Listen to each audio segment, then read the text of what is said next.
Mazmur 50 tanya, lo apa akarnya? Kekudusankah? Takut akan Tuhankah?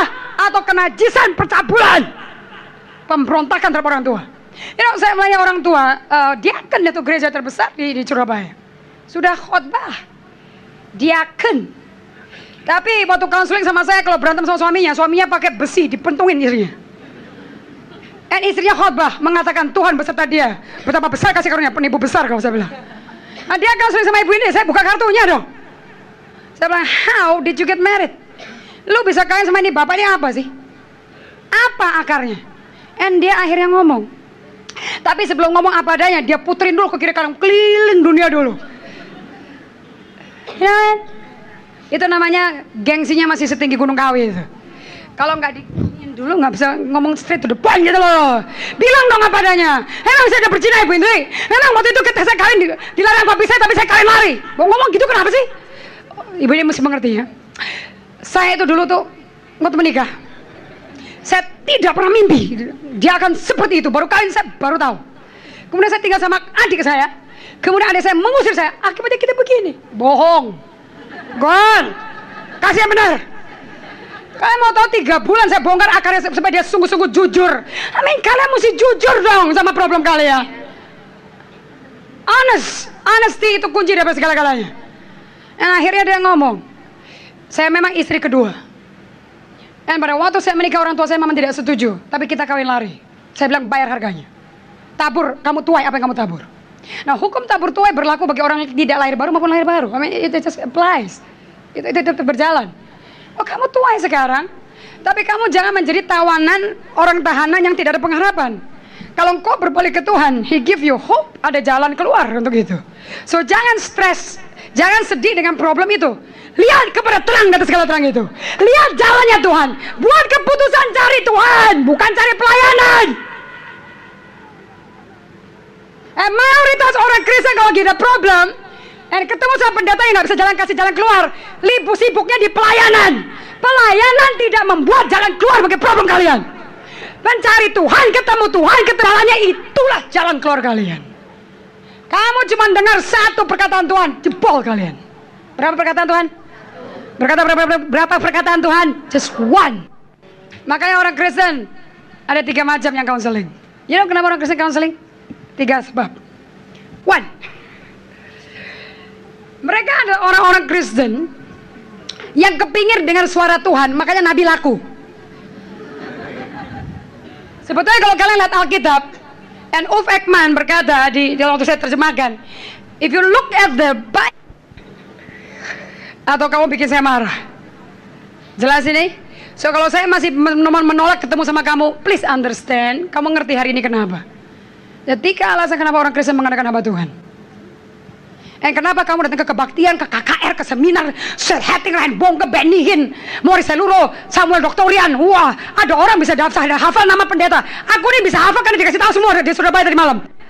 Kamu mesti invest waktu dengan Tuhan. You have to. Amen. Terus. Ayat 5, lalu Yosafat berdiri di tengah jemaat Yehuda dan Yerusalem di rumah Tuhan di muka pelataran yang baru dan berkata, ya Tuhan Allah nenek moyang kami, bukankah engkau Allah di dalam surga? Bukankah engkau memerintah atas segenap kerajaan bangsa? Kuasa dan keperkasaan ada di dalam tanganmu sehingga tidak ada orang yang dapat bertahan melawan engkau.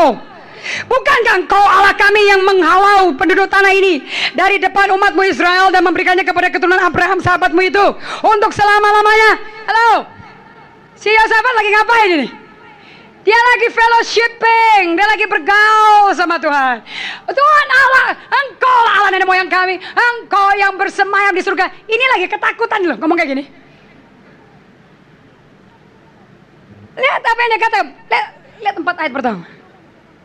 Ayat 6, dan dia berkata, ini ngomong di hadapan Tuhan di rumah. Lihat ayat 5-nya. Lalu Yosafat berdiri di tengah-tengah jemaat Yehuda dan Yerusalem di rumah Tuhan, di muka pelataran baru. So di hadirat Tuhan, ya apa tidak?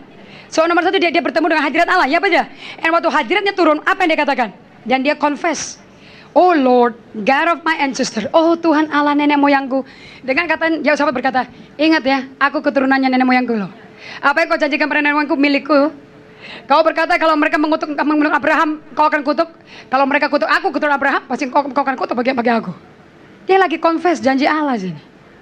Dia lagi membesarkan Allah. Makanya kalau ada problem, jangan lihat ke problemmu. Oh, aku gimana? Aduh, suamiku kabur gimana?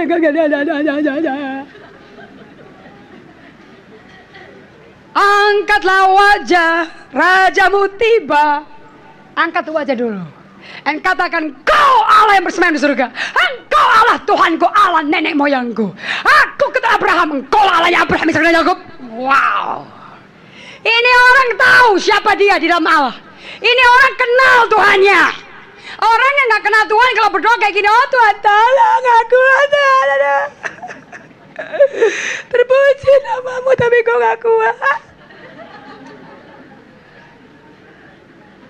Lepasin sembuhkan. Ampun deh, ampun gue salah. Dan Tuhan dari suka ngomong, gue juga tahu, tapi caramu salah. Tuhan gak bisa bekerja sampai engkau meninggikan dia dulu. Dia harus diangkat dan ditinggikan dan sanjung. Alias dia berkata, put your faith in me first. Hidupkan imanmu itu dulu. Dengan cara lepaskan matamu dari problemmu dan pandanglah aku. Ingat waktu Abraham menangis? Gimana kau udah tambah tua, mana mungkin kau bisa punya anak? Ingat ketika Kejadian 15? Enggak, kalau gitu kau angkat si Eliezer deh, pembantuku, menjadi orang Damsyik itu, menjadi penggantiku, pemegang pewarisku. Dan Allah berkata, Abraham, keluar dari tendamu, keluar dari kemahmu, lihat ke langit, lihat, hitung, 1, 2. Kalian mau tahu apa yang Allah lakukan pada Abraham? Merubah cara dia berpikir, merubah cara dia melihat situasi problem dia, dari melihat problemnya, melihat Allah dan kebesarannya. Itu cara kamu melihat bagaimana Tuhan bisa bekerja.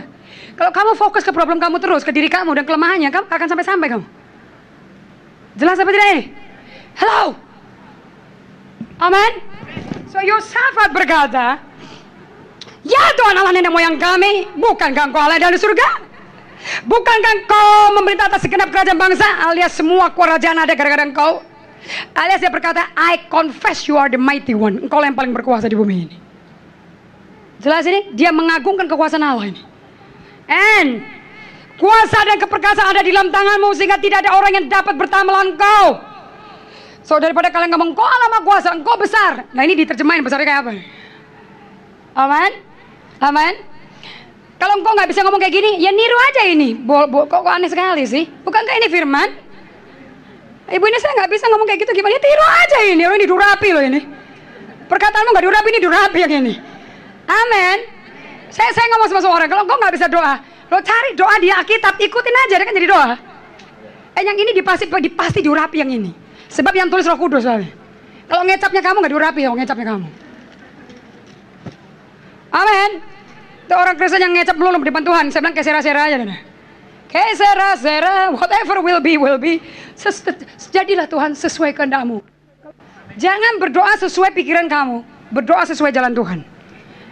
Oleh sebab itu aku memiliki keberanian percaya bahwa doa aku dikabulkan. Sebab aku meminta sesuai kehendak Allah.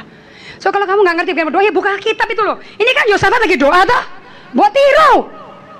As simple as that. Saking sederhananya Injil. Kadang otak kamu terlalu PhD, terlalu intelek. Kok cuman gitu aja ya? Kok gampang banget ya? Nah memang. Kenapa? Hikmat Allah Tuhan berikan pada orang yang bodoh untuk mematikan hikmat dunia. Makanya kalau engkau datang ke Tuhan, biar titelmu Bachelor of Science, Bachelor of Art, PhD, Doktor, kamu orang tergoblok di mata Tuhan. Saking kepiteran gak nyampe-nyampe sorga. Jelas apa tidak nih? Bukan surga, sorga. Masuk gereja aja nggak masuk, masuk gereja surga, apalagi masuk gereja surga. Lihat, bukankah engkau Allah kami yang menghalau penduduk tanah ini dari depan umatmu Israel? Ini di Bilangan 20 dikatakan ini. Dan memberikan kepada keturunan Abraham sahabatmu itu untuk selama-lamanya. Ini kan kalian mau tahu dia lagi ngutip ayat nih? Semua yang keluar dari mulut Yosafat ayat. Kamu bisa buka kitab Keluaran, kita bilang ada semua ini. Sebetulnya doa tuh gampang, ngingetin Tuhan akan janjinya aja lagi. So, asal kamu tahu janjinya apa gitu loh. Engkau minta Mercy, minta Cadillac, janjinya suruh bertobat, ya nggak cocok dong situ. Halo, amin. Lalu mereka mendiami tanah itu dan mendirikan bagimu tempat kudus untuk namamu. Dan kata mereka, bila sesuatu malapetaka menimpa kami, ini bahasa Inggrisnya lain sama bahasa Indonesianya. Bahasa Indonesia berkata yakni pedang, penghukuman. Bahasa Inggrisnya berkata sword of judgment. Jika malapetaka menimpa kami, yakni pedang penghukuman, penyakit sampar, atau kelaparan, kami akan berdiri di muka rumah ini di hadapanmu, karena namamu tinggal di dalam rumah ini. Katakan nama Tuhan. Berbicara akan pribadi Tuhan, karakter Tuhan, orangnya Tuhan. That's it. Dan kami akan berseru kepadamu di dalam kesesakan kami, sampai engkau mendengar dan menyelamatkan kami. So lihat, dari ayat 6 sampai 9, ini orang ngapain ini? Dia merengek sama problemnya? Minta jawaban aja enggak loh. 6, 7, 8, 9, 4 ayat pertama, dia cuma membesarkan Allah.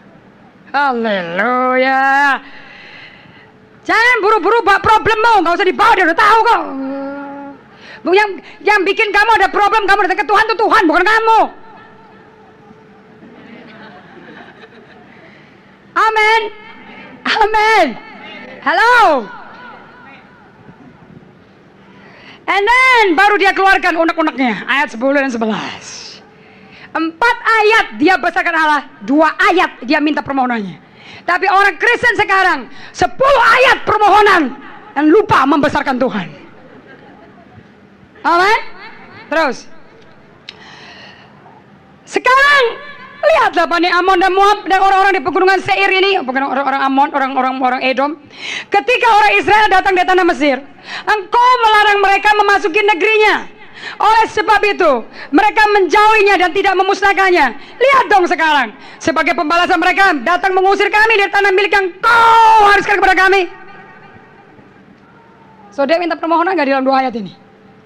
Lebih banyak mana? Merengeknya apa membesarkan Tuhannya? Mau dapat jawaban instan? Dia dapat instan jawaban di sini. Ayat 12. Ya Allah kami, di sini terjadi kerendahan hati. Ya Allah kami, tidakkah engkau akan menghukum mereka? Karena kami tidak mempunyai kekuatan untuk menghadapi laskar yang sebesar ini yang datang menyerang kami. Kami nggak tahu apa yang harus kami lakukan, tetapi mata kami tertuju padamu.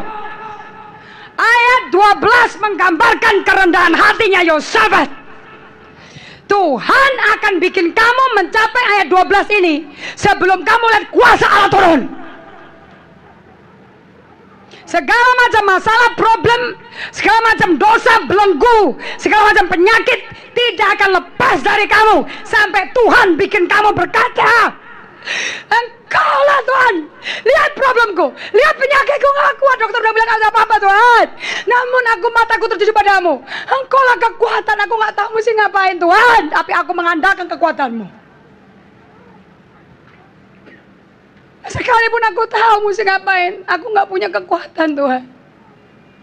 Berbahagialah orang yang miskin di hadapan Tuhan, mereka empunya kerajaan surga. Berbahagialah orang yang berduka. Berbahagialah orang yang lemah lembut. Berbahagialah orang yang haus dan lapar akan Tuhan. So, cepat lambatnya kamu dijawab sama Tuhan, tergantung kapan kamu nyampe ayat 12. Tuhan akan jamin kamu sampai ke tempat ini sebelum kamu lihat jawaban dari Tuhan. Ini namanya humility, kerendahan hati. Kerendahan hati bukan artinya sopan santun gaya orang Melayu. Shalom, puji Tuhan. Mari, terima kasih.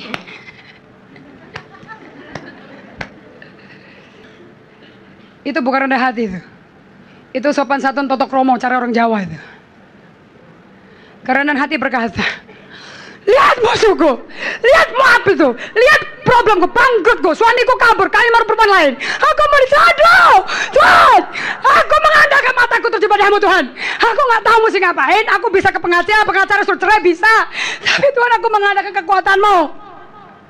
Kalau belum sampai ke situ, kamu counseling nggak terjadi apa-apa. Kalau kalian mau tahu, kalau kamu sampai dihadik sama Ibu Indri, tujuannya sampai ke situ. My job, kerjaan saya yang Tuhan berikan pada saya, cuman bikin kamu remuk kayak begini aja. Kalau udah remuk, udah go, fly. Roh Kudus yang kerja. Selesai. Cuman itu saja. Tugas ibu ini dipercayakan sama Tuhan simple.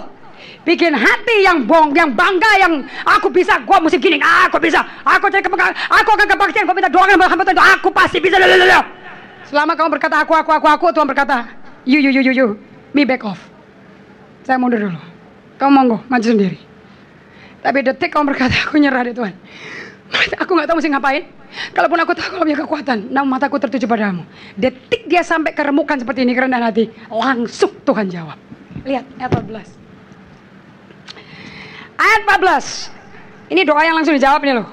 Lalu Yahasiel bin Zakaria bin Benaya bin Matanya, seorang Lewi dari Bani Asaf, dihinggapi roh Tuhan di tengah-tengah jemaat dan berseru, camkan hai seluruh Yehuda dan penduduk Yerusalem, Tuanku Raja Yosafat, beginilah firman Tuhan kepadamu, jangan kamu takut dan terkejut karena laskar yang besar itu, sebab bukan kamu yang akan berperang melainkan Allah. Besok haruslah kamu turun menyerang mereka. Mereka akan mendaki pendakian Ziz, dan kamu akan mendapati mereka di ujung lembah, di muka padang gurun Yeruel. Dalam peperangan ini tidak usah kamu bertempur. Hai Yehuda dan Yerusalem, tinggallah berdiri di tempatmu. Garis bawahi kata tinggallah berdiri di tempatmu. Garis bawah itu. Stay in your position. Kamu mesti maju menghadapi krisis. Katakan sama-sama, orang Kristen pada waktu menghadapi masalah tidak bisa lari dari masalah. Tuhan akan buat saya menghadapi masalah itu. Kamu tidak perlu berperang, Allah yang perang. Kamu disuruh ngadepin untuk nonton kemenangan atas nama Tuhan. So kalau kamu ada masalah, kamu menghindar dari orang itu, no, that's wrong. Hadapi. Tuhan gak suka penakut. Tuhan suka orang konfrontasi langsung. Amin. Amin. Disuruh ngumpet apa suruh menghadap Moab mereka? Siapa Moab kamu? Siapa Moabnya kamu? Siapa Amonnya kamu? Siapa Seirnya kamu? Kamu semua punya Moab loh. Moab kalian bisa pacarmu yang bukan dari Tuhan, bisa suamimu, bisa depresi, bisa duit, bisa seks, problem perjinahan, bisa sepak bola, bisa televisi, bisa golf, anything yang menghalangi kamu bisa bergaul sama Tuhan. Amin. Ayat 17. Dalam peperangan ini tidak usah kamu bertempur, hai Yehuda Yerusalem, tinggallah berdiri tempatmu dan lihatlah bagaimana Tuhan memberikan kemenangan kepadamu. Jangan kamu takut dan terkejut. Majulah besok menghadapi mereka. Tuhan akan menyertai kamu. Lalu berlututlah Yosafat dengan mukanya ke tanah. Seluruh Yehuda dan penduduk Yerusalem pun sujud di hadapan Tuhan dan menyembah kepadanya. Kemudian orang Lewi dari Bani Kehat dan Bani Korah bangkit berdiri untuk menyanyikan puji-pujian bagi Tuhan Allah Israel dengan suara yang sangat nyaring. Dengarkan baik-baik. Kamu mesti bisa memuji Tuhan dengan sekuat tenagamu sebelum kamu lihat kemenangan. Jangan memuji Tuhan setelah lihat kemenangan, sebelum. Keesokan harinya, pagi-pagi mereka maju menuju padang gurun Tekoa. Ketika mereka hendak berangkat, berdirilah Yosafat dan berkata, dengar hai Yehuda dan penduduk Yerusalem, percayalah kepada Tuhan Allahmu dan kamu akan tetap teguh. Percayalah kepada nabi-nabinya dan kamu akan berhasil. Setelah ia berunding dengan rakyat, ia mengangkat orang-orang yang akan menyanyi nyanyian untuk Tuhan dan memuji Tuhan dalam pakaian kudus yang semarak. Pada waktu mereka keluar di muka orang-orang bersenjata sambil berkata, nyanyikanlah nyanyian syukur bagi Tuhan, bahwasanya untuk selama-lamanya kasih setianya. Halo. Posisi apa yang Yosafat mesti ambil waktu Moab dan Ammon menyerang? Posisi apa? Yosafat menyembah Allah. Yosafat memuji Tuhan. Pada waktu kamu lagi stres, diserang problem semua, itu saatnya kamu berdiri di tempatmu. Apa tempatmu? Menyembah Tuhan. Kau masuk kamar doamu atau ke kamar mandi. Kalau ada suami saya nggak bisa. Wah, ke kamar mandi, ke WC, ke garasi, dan kamu sujud tersungkur di depan Tuhan. Kamu sujud tersungkur seperti Yosafat. Mereka menyembah dengan muka sampai ke tanah. Well, Ibu Hendri, kita kan nggak perlu gitu-gituan, Ibu Hendri. Tuhan kan tahu hati saya kayak apa. Ya Tuhan tahu, tapi setan nggak tahu. Waktu kamu melakukan tersungkur di hadapan Tuhan, engkau berkata, aku sembah kau Tuhan, aku sembah kau Raja, aku Allah Israel, aku sembah kau. Sementara kamu diancam kiri kanan, aku sembah Engkau Tuhan. Kamu hadapi ancaman itu, aku sembah Engkau Tuhan. Waktu engkau melakukan tersungkur secara fisik, setannya menggertakkan gigi. Kurang ajar. Semakin gue siksa, semakin dia merendah di hati Tuhan. Semakin aku serang, semakin merendah dia. Kau berdiri, kau berjalan. Puji namamu ya Tuhan, bahwasanya kasih setiamu untuk selama-lamanya. Kamu bisa lakukan ini, gak perlu di gereja. Kamu bisa lakukan di mobil. Kamu bisa lakukan di dapur. Kamu bisa lakukan di rumahmu, di tempat kerjamu. Kamu bisa lakukan di mana-mana. Enaknya ikut Tuhan itu seperti itu. Kamu tidak perlu ke PA, ke PD. Kamu gak perlu ke gereja untuk melakukan ini. Dimanapun bisa kamu lakukan. Bukan suami kamu mengancam, kamu fanatik lo, gila lo. Kamu nyanyi, sebab Tuhan baik. Sebab Tuhan baik. Bahasanya kasih setianya untuk selamanya. Sebab Tuhan baik. Sementara kamu muji seperti itu, Tuhannya ngapain? Mari kita lihat ayat selanjutnya. Sementara kamu sibuk mengambil posisimu, apa perlu PhD untuk bisa begitu? I mean, anybody can do it. Siapapun bisa lakukan itu. Dan sementara kamu lakukan itu, siapa lakukan itu, apa yang terjadi? Ketika mereka mulai bersorak-sorai menyanyikan nyanyian puji-pujian, so mereka udah pesta belum? Udah lihat kemenangan belum? Belum. Mereka sudah memuji Tuhan, mereka kata sebab Tuhan baik, yes. Sebab Tuhan baik. Dari lembut-lembut, air mata keluar dulu toh, biasa toh. Kalau lagi stres, malah stres, malah rindu, malah apa deh, malah petaka semua lah. Dan mulai ada air mata, memang saya udah alami ini. You have to sing, kamu mesti memuji Tuhan, menyanyi bagi Tuhan. Dari hati yang luka, yang perih sekali. Tapi kamu lawan perasaan itu, kamu lawan pikiran itu. Dan kamu taklukkan kepada Kristus dengan apa? Dengan kamu taati apa kata Tuhan. Ini namanya menawan pikiran ini. This is it. Jelas seperti itu? Kalau kamu ikut pikiran terus, bingung, cemas, kacau, perasaannya gak enak, sedih ada. Aduh gak kuat Ibu Indri. Gue juga tahu lo gak kuat, gue gak kuat kalau jadi lo. Saya ngomong jujur apa aja.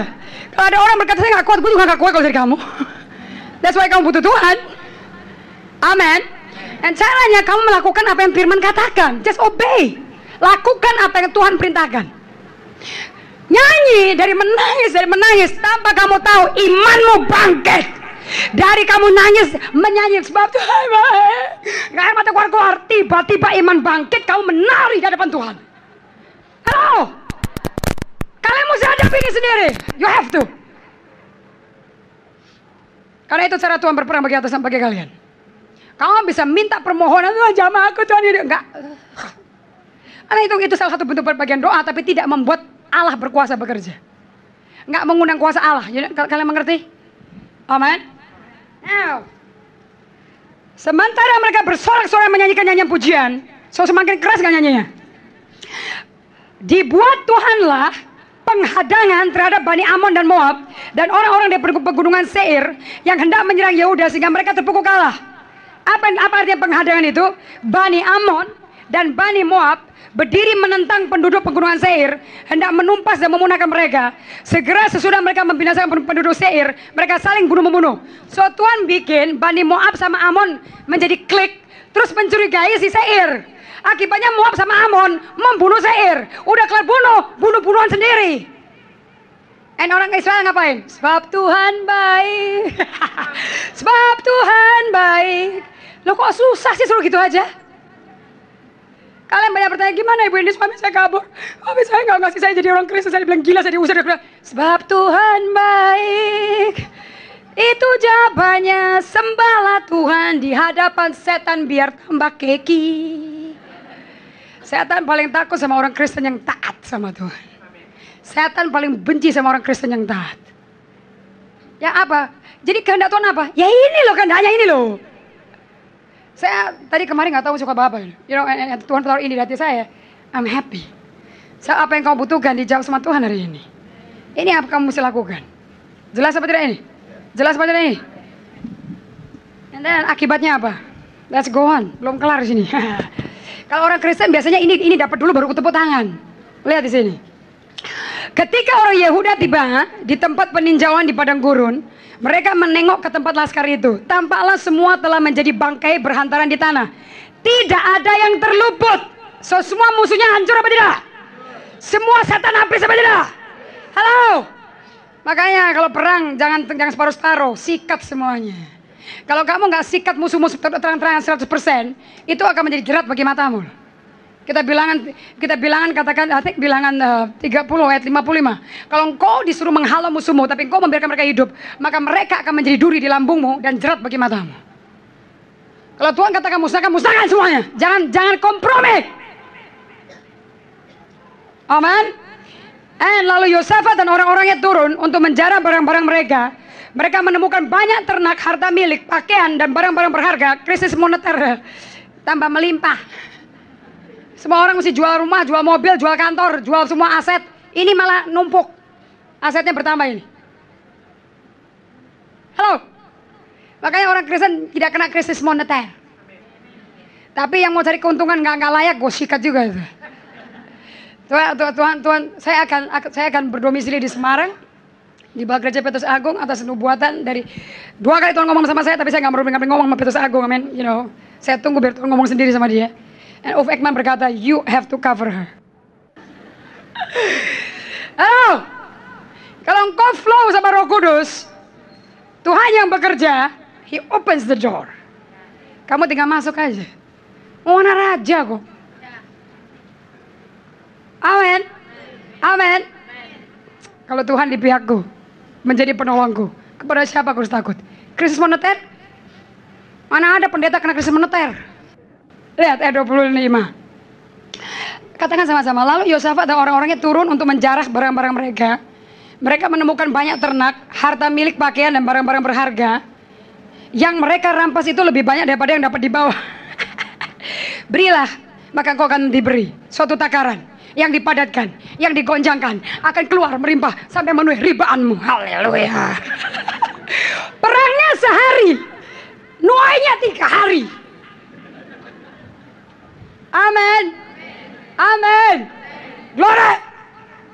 Ini loh umat pemenang.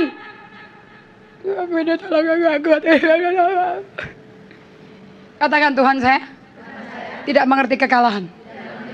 Tuhan saya mengerti kemenangan. Suami saya kabur, ibu ini. Saya mau dikontrakin rumah kecil kayak gubuk. Lu mau nggak? Mau, ya sudah terima aja.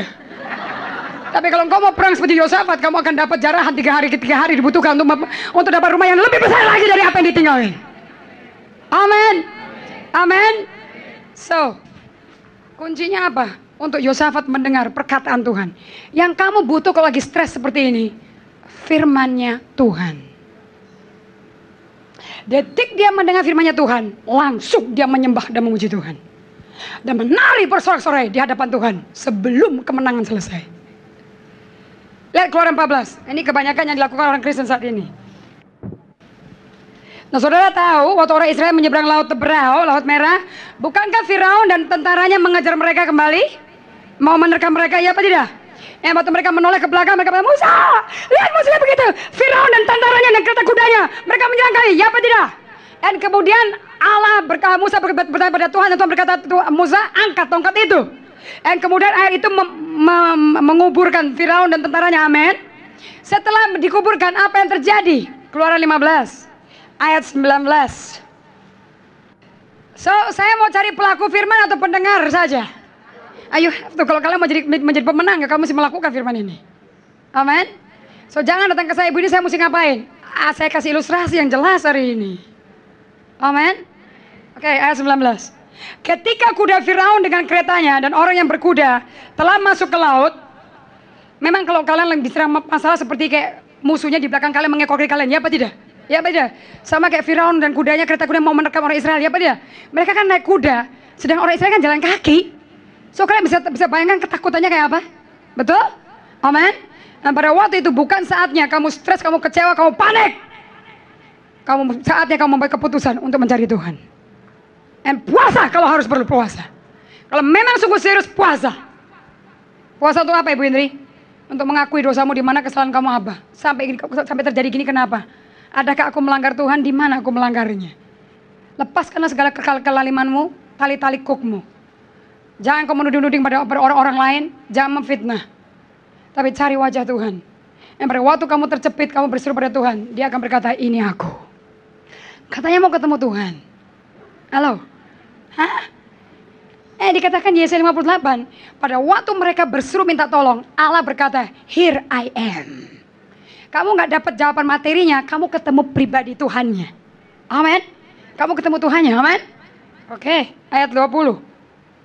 Lalu Miriam, Nabiah itu, saudara perempuan Harun, mengambil rebana di tangannya dan tampillah semua perempuan mengikutinya, memukul rebana serta menari-nari dan menyanyilah Miriam yang memimpin mereka. Menyanyilah bagi Tuhan sebab Ia tinggi luhur, kuda dan penunggannya dilemparkannya ke dalam laut. Halo, hebat kan nyanyiannya? Pakai tarik semua perempuan, gak ada yang duduk, ambil tamborin, yeay. Miriam dirijennya. Cuma mereka melakukan ini salah. Kenapa salah, Bindri? Sebab mereka melakukannya di sisi sungai, di sisi laut yang salah. Sebetulnya mereka mesti menyanyi sebelum mereka melihat Firaun direndam. Mereka menyanyi setelah lihat Firaun dikubur. Itu salahnya di situ. Makanya setelah mereka lihat kemenangan, dan 3 hari kemudian gak ada air, mereka bersungut-sungut lagi. Mereka baru bisa memuji Tuhan setelah lihat mujizat. Tapi orang yang mengenal Allah memuji Tuhan sebelum melihat mujizat. Jelas ini? Yosafat menari memuji bagi Tuhan sebelum melihat kemenangan. Tapi Miriam menari setelah kemenangan tercapai. Mereka menyanyi di sisi yang salah. Wrong side. Kalau engkau mau dapat jawaban Tuhan, mesti at the right side, right time, right place. Jelas apa tidak ini? Amin. Amin. So kuncinya apa? Kerendahan hati. Tidak ada yang lain. Dan bagaimana kamu merendahkan hati kamu? Dengan kau pada saat menghadapi masalah, menghadapi godaan, gencetan, tekanan yang begitu besar, siksaan, aniaya. Di situ kamu ambil posisi kalian. Apa posisimu? Kau menyembah Tuhan. Jangan dipikirin problemnya, jangan dipikirin dosanya, jangan dipikirin belenggunya, jangan dipikirin setannya, kutuknya. Kamu sembah Dia. Kenali Dia dulu. Bergaul dengan Dia, besarkan Dia. Dan setelah itu baru ungkapkan problemmu. Setelah itu kau berkata, aku gak kuat Tuhan. Semuanya nyerah aku pada waktu yang sama, aku gak kuat Tuhan. Namun mataku gak lepas dari Engkau. Tujuan setan maunya bikin matamu lepas dari Tuhan. Kalau matamu lepas dari Tuhan, imanmu habis. Kalau iman habis, kamu tidak bisa mengalahkan dunia. Satu hal ini yang mengalahkan dunia, iman kita. Jelas apa tidak ini? Amin. Detik kamu mencapai. Nah sekarang kalau doa kamu belum dijawab, well because kamu belum mencapai titik di mana kamu bisa berkata kayak Yosafat dari hati yang hancur, jiwa remuk. Tuhan, lihat problemku begini banyak. Aku gak tahu mesti ngapain. Dengan kata lain Yosafat berkata, aku mengandalkan kuasamu, hanya Engkau yang kuat menghadapi problem ini. Engkau yang berdaulat. Tuhan tuh sukanya disanjung. Nah kamu gak memuliakan Tuhan, engkau mulia, gue tinggiin. Apaan gue tinggiin? Kamu tinggikan, kamu muliakan Dia dengan kau merendahkan hatimu. Lord, kau lihat musuhku, you see my enemy, you see my problem, you see my sin. Kesalahanku menimpa aku lebih banyak daripada rambutku. Aku gak bisa berhenti dosa Tuhan, aku kepingin berhenti gak bisa gitu terus jatuh terus. Aku gak punya kekuatan. Sekarang Tuhan, aku tahu aku mesti bertobat, aku tahu, cuman aku gak ada kekuatan. Namun mataku tertuju padamu. Oh, kamu sampai ke titik seperti itu. Tuhan bicara sama kamu, langsung kuasanya turun. Langsung kuasanya turun. Sebelum kamu mengalami pelepasan, kamu mesti akan mencapai titik ini dulu. Sebelum kamu mengalami baptisan Roh Kudus, kamu mesti sampai ke sini dulu. Makanya semua orang yang mau terima baptisan Roh Kudus, saya tantang sama mereka dulu. Kamu udah capek belum sama problem kamu? Udah capek sama jalan kamu apa belum? Udah jemu belum? Udah ini aku gak kuat lagi. Oke, angkat tanganmu sekarang. Langsung turun Roh Kudus. So tugas saya membuat kamu mencapai titik di mana kamu aku ada. That's it. Kalau kamu udah sampai situ, Roh Kudus berkata, ya aku terbang. Aku terbang langsung dari surga. Boom, langsung. Dan kamu keluar dari kebaktian loh. Aku kok lain hari ini ya. Kok rasanya berbeda hari ini. Haleluya. Haleluya. Kalau engkau belum angkat tangan, Tuhan gak bisa turun tangan. So kuncinya pegang 2 Tawari 20 ayat 12. That's the key. Kalau engkau belum sampai ke situ, Tuhan bikin kamu ke situ. Percaya sama saya. Balik ke Yakobus 1 ayat 25. Oh, glory, glory, glory. Kalau belum nyampe gimana Bini? Ya terus. Sebab Yosafat berkata, aku akan berserukan namamu sampai engkau menjawab.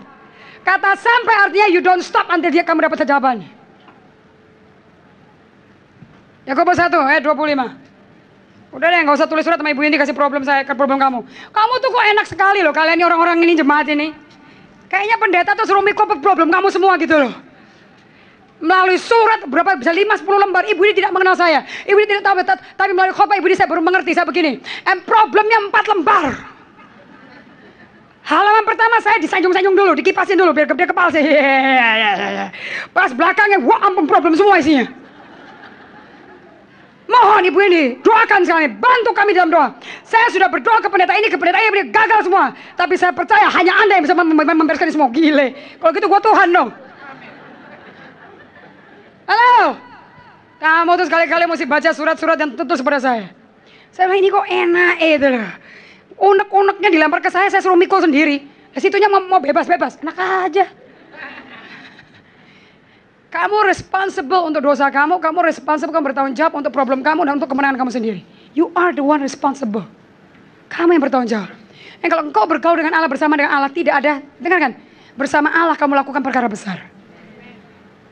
Amin. Sama aja kayak orang-orang Pentakosta karismatik. Siapa yang kalian butuh kuasa Allah hari ini? Wah, habis kau pakai gini. Siapa yang minta urapan untuk bisa berdoa sampai langsung dijawab? Siapa yang mau dipenuhi Roh Kudus supaya bisa berdoa seperti ini, bisa bergaul sama Tuhan? Wah, maju semua. Saya mulai tuntun dalam doa. Akui dulu dosa kamu. Akui siapa kamu di depan Tuhan malam hari ini. Akui bongkar semua perbuatanmu yang kejahatan kamu. Nanti ngomong apa? Aku berdosa Tuhan. Aku berdosa. Aku berdosa. Saya tuh pengen, buka matamu. Ya Tuhan juga udah tahu lo berdosa. Dosanya apa? Again, kerendahan hati. Hanya kerendahan hati bisa bikin kamu mengaku apa adanya. Aku selama ini memang sombong, aku pakai kekuatanku sendiri, aku cari Tuhan caraku sendiri, pakai kekuatanku, pakai metode, aku baca buku pakai metode, gagal Tuhan. Namun mataku terjebak, aku nyerah hari ini. I don't know what to do. Detik itu kalian mencapai titik itu, kamu berduka sekali. Sakit di hati kamu. Detik itu kamu tahu, kamu menyakiti Tuhan selama ini. Kamu menyakiti hatinya dia. Nah kalau engkau mencapai titik seperti itu, kamu rendah hati. Dengar baik-baik. Gak usah lihat ke pendetanya lagi di mana untuk doain kamu. Gak usah lihat kiri kanan. Udah gak usah. Itu pendeta akan diterima Roh Kudus langsung. Tumpang tangan dia. Katakan kepada dia. No, kalian bisa menerima firman Tuhan langsung melalui Alkitab atau melalui hambanya. Tapi Tuhan gak bisa ngapa-ngapain, gak bisa menarik kalian, gak bisa bicara pada kalian sampai kau rendah hati dulu. Sebab Tuhan benci orang yang congkak, tapi dia mengasihani orang rendah hati. Jelas sih? Kalau bahasa Inggrisnya, God hates the proud, but He gave grace unto the meek, unto the humble. So artinya, semakin rendah hati, semakin mati remuk, semakin besar kasih karunia-Nya. And Allah, Yesus berkata pada Paulus, Paulus, justru waktu kamu lemah, kasih karunia-Ku sempurna. Jadi enak sekali, justru melalui problem-problem, kamu kenal Allah kamu. Haleluya. So ada sukacita, ada problem. Ibu ini enak aja ngomong. Nggak ngalami sih, coba ngalami kayak kita alami. Berbisa ngomong gitu.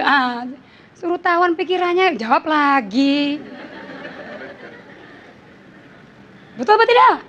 Reaksi kamu kayak gitu apa enggak? Di kursi. Ngomong enak, coba kayak jadi saya Ibu ini. Baru bertahu Ibu Indri. Baru diajar suruh tawan pikiran. Suruh taklukkan pada Kristus, jawab lagi. Yakobus 1. Saya mulai dengan ini, saya mau tutup dengan ini. Kamu baru bisa berdoa seperti Yosafat kalau engkau lakukan ini. Ayat 25. Ini Kristen in action. Kalau kalian ketemu Ibu Indri, kamu akan dibuat jadi pelaku firman, bukan pendengar doang. Jangan jadi orang nyentrik gitu loh. Oh Tuhanku, oh haleluya. Kiraba sakat apa karaba saya kalau mau bunga-bunga di kamar kamu nggak terjadi apa-apa itu. Halo. Jangan ngomong sendiri, ngomong sesuai firman. Saya baru kasih demonstrasi 2 hari 20 tuh loh. aja. Kayak orang goblok kayak ngikutin gitu loh. Si Yofat ngapain ya? Oh, takut, aku juga takut ke Tuhan. Itu ngapain dia? Cari Tuhan. Aku Tuhan, aku cari engkau. Salah dia ngomongnya gimana? Ngomongnya.